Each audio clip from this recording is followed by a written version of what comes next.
क्या है, क्या भूमिका है यहाँ पे, क्या माहौल रहेगा? कोरोना जो है चल रहा था, कोरोना के तहत भी पता चला कि वैक्सीनेशन में भी जो है तमाम चंदे चले गए भारतीय जनता पार्टी को। इस पार्टी का कोई भी जो उद्देश्य लागू करती है सब में खाली डकैती डालने का काम करती हैं।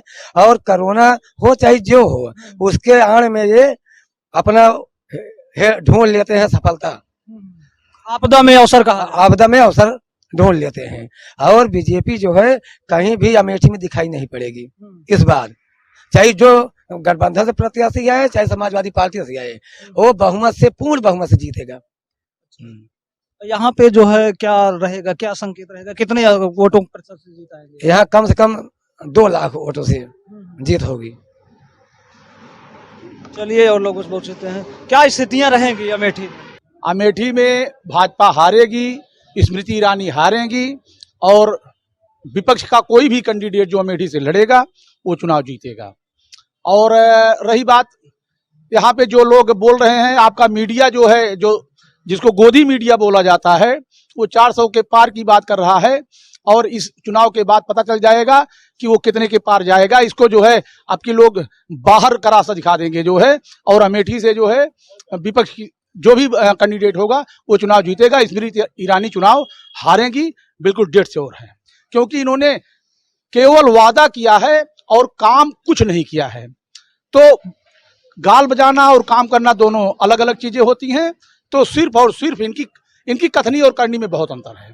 कहते कुछ हैं, करते कुछ हैं। इसलिए जो है पब्लिक इस बात को जान गई है, समझ गई है और अब इनके बहकावे में आने वाली नहीं है। सब लोग इनसे खिलाफ हैं, इसलिए जो है चुनाव हारेंगे की बात। ऐसा है कि हमारी पार्टी के राष्ट्रीय अध्यक्ष जी ने इस सीट को अमेठी की गठबंधन, इंडिया गठबंधन को दिया है। यहाँ से कांग्रेस का कैंडिडेट लड़ेगा और भारी बहुमत से कांग्रेस का कैंडिडेट यहाँ से जीतेगा। जो भी राष्ट्रीय अध्यक्ष के निर्देश होंगे उसका पालन होगा।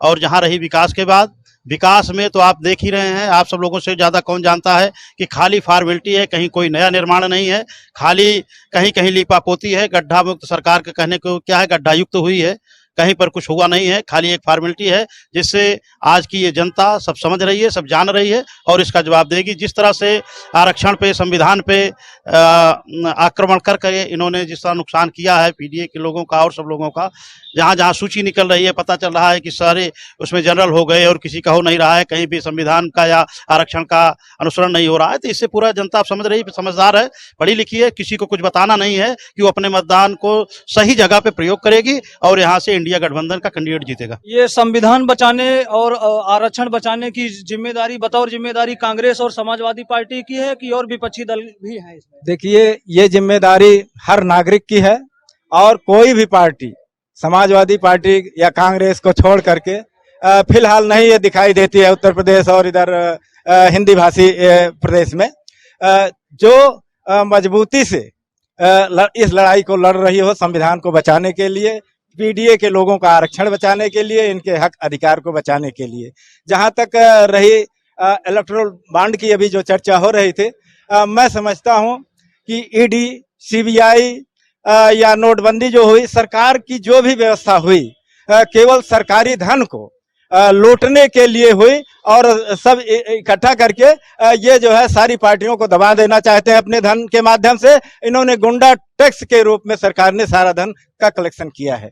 यही मैं कहना चाहता हूँ। देखिए, विपक्ष रोड पर तो उतरा हुआ है, विपक्ष हर जगह बोल रहा है, लेकिन यह ऐसी गूंगी बहरी सरकार है कि जो विपक्ष की बात को सुनना नहीं चाहती है। केवल अपनी सत्ता की मस्ती में ये जो है हमेशा इस समय लगातार अन्यायपूर्ण, शरारतपूर्ण कार्य कर रही है और ये जनता सब देख रही है। आने वाले चुनाव में जनता इनको जो है इनका सफाया कर देगी। ये अमेठी की जनता है जो लगातार मुद्दों पे ही बातचीत कर रही है। खास करके ये चुनाव शिक्षा, चिकित्सा और रोजगार के मुद्दों पे लड़ा जाएगा कि मंदिर और मस्जिद के मुद्दों पे लड़ा जाएगा कि ईडी और सीबीआई के तंत्रों का दुरुपयोग किया जाएगा, संवैधानिक व्यवस्थाओं की हत्या की जाएगी। ये आने वाला वक्त और समय तय करेगा। आप देखते रहिए, जागरूक एवं सजग बने रहिए।